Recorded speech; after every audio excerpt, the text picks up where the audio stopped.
Para 2026, la Fórmula 1 se prepara para el nacimiento de lo que, sobre el papel, es un auténtico super equipo. Totalmente. Los ingredientes son de campeonato, el genio del diseño, Adrian Newey, con total libertad creativa para el mayor cambio de reglas en una década, un motor oficial de un gigante como Honda. Y al volante, un bicampeón del mundo como Fernando Alonso. Todo bajo el paraguas, ultra ambicioso de Aston Martin. El problema es que los campeonatos no se ganan con comunicados de prensa. Justo a eso iba. Hoy vamos a analizar a fondo las fuentes que nos han compartido para descubrir las grietas y las serias preocupaciones que ya están apareciendo en este megaproyecto. Y es que esa es la paradoja. Tienes una colección de los nombres más potentes de la parrilla, pero el éxito en la F1 moderna no es una suma de talentos. No, es una multiplicación de sinergias. Y lo que revelan los análisis que tenemos es que varias de esas sinergias cruciales están en riesgo. Hablaremos de una posible laguna reglamentaria en los motores. Que podría dejarlos en desventaja desde el día 1. Así es. Y también del hecho de que el proyecto de Honda es más un reinicio de lo que parece, de los enormes desafíos logísticos que enfrentan y, claro, de la montaña de expectativas. Una montaña que podría aplastarlos antes de empezar. Sin duda. Exacto. Y esa montaña de expectativas choca de frente con el primer problema, uno puramente técnico. Los informes apuntan a un detalle fundamental en el reglamento de motores de 2026 que podría ponerlos en desventaja desde la primera vuelta de la primera carrera. Así es. Todo gira en torno a un concepto llamado relación de compresión. Para 2026 estará limitada a 16:1. Ok, pero la clave, como siempre en la F1, está en la letra pequeña. La regla especifica que esa medición se debe hacer con el motor detenido, en condiciones estáticas, en un banco de pruebas, supongo. Exacto, en un laboratorio. A ver si entiendo. Miden la compresión con el motor frío y apagado. Pero, ¿qué pasa cuando está encendido a 300 km/h? Ahí está la cuestión. Lo que se desprende de la investigación es que equipos como Mercedes y Red Bull Powertrains interpretaron esa regla de una manera muy astuta. ¿Cómo? Para ellos, el límite de 16:1 solo aplica en el laboratorio. Saben que cuando el motor está funcionando, los metales se expanden por el calor extremo. Y esa expansión Aumenta la relación de compresión. justamente, en la práctica la aumenta. Espera, ¿quieres decir que encontraron una manera de que el motor sea legal cuando está apagado, pero que supere ese límite cuando más importa, que es en la pista? Bueno, no es que lo supere ilegalmente, y ahí está la genialidad y el problema para los demás. Es una sola gris del reglamento. Es la definición de una zona gris. Esa pequeña expansión térmica les da un aumento de potencia. No es gigantesco, pero en un deporte de milésimas de segundo es una ventaja perfectamente legal. Claro. Y el problema es que, al parecer, Honda y otros fabricantes no lo vieron venir.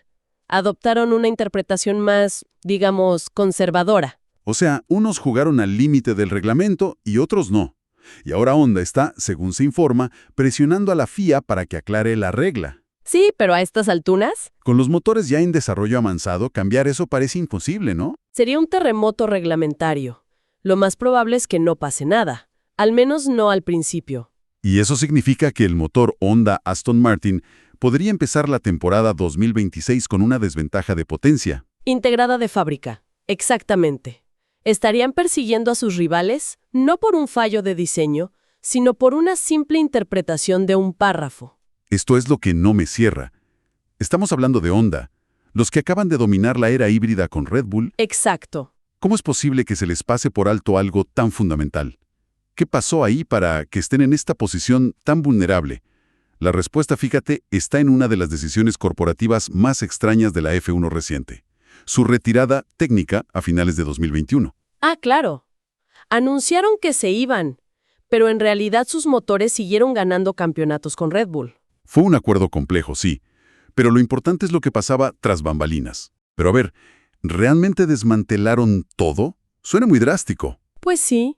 Uno pensaría que, por si acaso, mantendrían un equipo base funcionando, sabiendo que la F1 siempre es una opción para volver. Eso es lo que la lógica dictaría, pero los informes son muy claros en esto. El programa de F1 fue activamente desmantelado. Los recursos y el personal clave, la gente que tenía la experiencia. Esa gente fue desviada a otros proyectos dentro de Honda. El objetivo corporativo era salir. Por eso, cuando se anunció el gran regreso con Aston Martin para 2026, no fue una simple continuación. Tuvieron que empezar de nuevo. Casi desde cero. Tuvieron que volver a contratar gente, reasignar recursos, perdieron toda la inercia y la continuidad que los había llevado a la cima. O sea, no es una continuación del proyecto ganador de Red Bull. Es un programa completamente nuevo, con menos tiempo de desarrollo efectivo que sus rivales, y además, con nuevas limitaciones. Exacto. Y esto nos lleva a un punto crucial que se menciona en las fuentes: el nuevo tope de costos para los motores. Claro.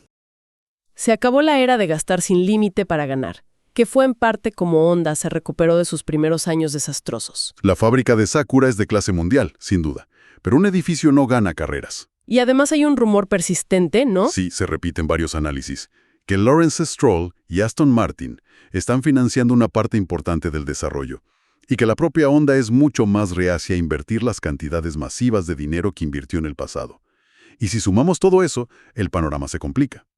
Un reinicio, menos tiempo, un posible déficit de potencia por el reglamento. Y según algunos rumores, también podrían estar algo atrasados en la tecnología de baterías, que será la mitad de la potencia total en 2026. Es un componente clave. Si conectamos los puntos, vemos un patrón muy claro. Un fabricante que reinicia su programa con menos tiempo y potencialmente menos inversión propia, enfrentándose a un reglamento nuevo desde una posición de desventaja. Y la historia reciente nos ha dado un ejemplo muy doloroso de lo que puede pasar en una situación así. Exactamente. Y ahí es donde aparece el fantasma que persigue a todo este proyecto, el desastre de McLaren Honda de 2015 a 2017, un periodo que Fernando Alonso conoce íntimamente. Los informes nos recuerdan esos años de rendimiento y fiabilidad terribles, especialmente 2015, cuando volvieron a la F1 un año antes de lo previsto. Por insistencia de McLaren. Y fue un caos absoluto. Y de nuevo en 2017, cuando hicieron un rediseño completo del concepto del motor que resultó ser un paso atrás gigantesco. El paralelismo es inquietante. Un gran cambio de reglas y Honda, otra vez, partiendo desde una posición comprometida. Aquí es donde vemos las dos caras de la moneda de Honda, que la investigación deja muy claras. Por un lado, el lado negativo. Ya demostraron que pueden equivocarse garrafalmente en un cambio de reglamento. El recuerdo de esos años es un recordatorio constante del riesgo. Absolutamente. Pero también está la otra cara, el lado positivo. Y es algo que se subraya mucho. Sin esa lucha, sin ese fracaso tan público, su resurgimiento con Red Bull no habría sido posible. Claro. Los dolorosos cambios y las lecciones aprendidas en 2017 sentaron las bases para todo el éxito que vino después. Aprendieron a base de golpes muy, muy duros. Exactamente. Demostraron con Red Bull que son extremadamente capaces de revertir una mala situación. Así que tenemos dos posibles narrativas. El peor escenario es una repetición de McLaren Honda. Y el mejor es que incluso si empiezan con mal pie, tienen la capacidad técnica para recuperarse como ya hicieron. La gran pregunta es si las otras piezas de este enorme y complicado rompecabezas les darán el tiempo para hacerlo. Y hablando de rompecabezas, los documentos que analizamos introducen un nivel de complejidad que es puramente logístico y que francamente parece una pesadilla. Uf, sí. La dispersión geográfica de este proyecto es enorme. Tienes el chasis y el equipo de carreras en la nueva fábrica de Silverstone en el Reino Unido. El motor se desarrolla y construye en Sakura, Japón. Y luego tienes a los socios técnicos clave. Es una configuración que se describe como la más complicada y potencialmente la menos eficiente de toda la parrilla. Es como intentar cocinar una cena gourmet. Pero la cocina está en Londres. Los ingredientes te los mandan por correo desde Tokio y las recetas te las envían desde Houston. Es una gran analogía. Aunque tengas al mejor chef del mundo, es muy probable que la sopa llegue fría. O que ni siquiera llegue. Y en ese rompecabezas hay una pieza que genera especial preocupación. El socio de combustible, Aramco. Será su primera vez como proveedor oficial en la Fórmula 1. Tienen experiencia en F2 y F3, lo cual ayuda, pero... Pero la F1 es un universo completamente diferente en cuanto a exigencia técnica. Es un factor absolutamente crítico. ¿Por qué tanto? El combustible y los lubricantes en la F1 moderna no son genéricos, se diseñan a medida para cada motor, son parte del rendimiento. La sinergia es fundamental. Claro, no es solo echarle gasolina y ya. Para nada. Un pequeño retraso o una falta de sintonía en la formulación química tiene un impacto directo y medible en el tiempo por vuelta. Para Aramco, competir desde el día 1 contra gigantes como Petronas, Shell o ExxonMobil será un desafío monumental. O sea que no solo tienen que integrar un chasis del Reino Unido con un motor de Japón, Sino que además tienen que hacerlo con un proveedor de combustible sin experiencia en la categoría. La coordinación necesaria es tremenda. es inmensa. Y la logística no es glamurosa, no salen los titulares, pero en los primeros meses de un nuevo reglamento, Puede ser la diferencia entre el éxito y el fracaso. totalmente. Entonces, con un motor que podría empezar en desventaja y una logística tan compleja, ¿qué significa todo esto para la pieza clave? Adrian Newey. Claro, ¿dónde encaja él en todo esto? Un análisis hace una referencia muy interesante a su autobiografía, donde habla de su tensa relación con Renault cuando eran sus motoristas en Red Bull. Y el punto que hace Newey es revelador y muy pertinente para este caso. Él cuenta que su problema con Renault no era solo la falta de potencia. ¿Cuál era el verdadero problema? Su percepción de que a la marca no le importaba solucionarlo, que estaban más enfocados en el marketing de la F1 que en ser competitivos. Uf, eso es duro. Hay una cita en su libro que es demoledora. Dice algo como, si tienes un socio de motores que está por debajo, pero muestra un deseo real y una voluntad de arreglarlo, lo aceptas. Pero uno que no reconoce que está por detrás y no parece interesado en hacer nada al respecto, es mucho más difícil de tolerar. Y esa mentalidad es clave. La versión de Honda que se recuperó con Red Bull, la que aprendió de sus errores, encaja perfectamente en ese perfil que Newey exige. Mostraron ese deseo y voluntad de arreglarlo. Sí, trabajaron sin descanso hasta solucionarlo. Sin embargo, y este es el pero gigante, esa recuperación con Red Bull tomó tiempo, varios años de hecho, y un gasto masivo de dinero. Y aquí es donde todas las grietas que hemos mencionado convergen en una sola pregunta. En la nueva era de topes de costos, con una alianza técnica nueva y sobre todo con la impaciencia bien documentada de figuras como Lawrence Stroll y Fernando Alonso. ¿Tendrán el tiempo, el dinero y la paciencia para una recuperación similar si efectivamente empiezan con el pie izquierdo? Esa es la pregunta del $1.000.000. Lo que revelan estas fuentes no es una lista de problemas aislados, sino un patrón único y peligroso. Por un lado, un potencial enorme.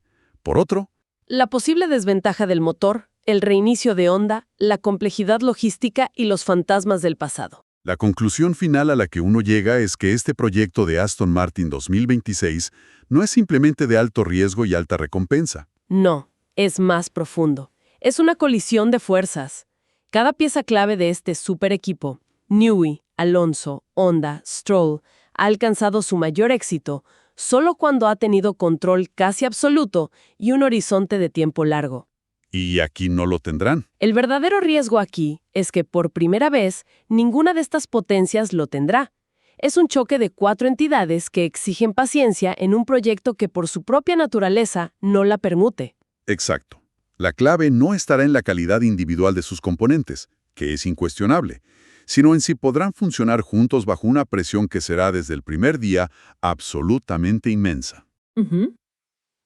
El último gran éxito de Honda se construyó sobre las dolorosas lecciones de su fracaso en 2017.